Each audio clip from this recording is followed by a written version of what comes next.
মানে তুমি সকালবেলা কি শুরু করছো? তোমার ঘরে জিন উঠছে নাকি?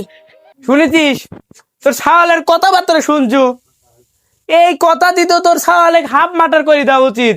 বাজে 12টা, কয় সকাল সকাল। আচ্ছা তোমার কি হয়েছে এই সকালবেলা আমাকে একটু কও তো। ওই দেখ, এ মহারাজ তো দেখতেছি কিছুই জানে না। তোক আমি তোর মা কয়ে গেছি সকাল সকাল তো ঘুম থেকে তুলি দিবির, কারণ সামনে গরম পড়ে যাচ্ছে। এই ঠান্ডার ভিতর না কাম করলি গরমের মধ্যে তো আমি আর কুলিবির পারবো না, এই জন্য তোকে তুলি দিবির কইছি। তোর মা তো তোকে ডাকি তুলবির পারে নাই।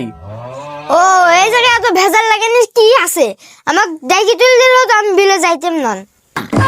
আমি হয়তো 2 দিন পরে মরবো। শুনেছিস? শুনেছি।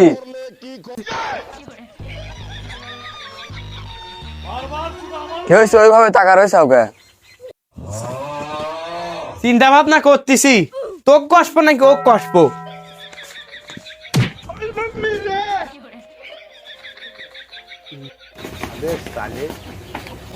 কেরে তুই কোন জমিদারের ছাওয়াল হলা, তুই কোন মন্ত্রী মিনিস্টারের ছাওয়াল হলা, কে তোর কে এত ভাব? তুমি না ফকিরনি, আমি কি ফকিরনি নাকি? ওরে শালা তাই।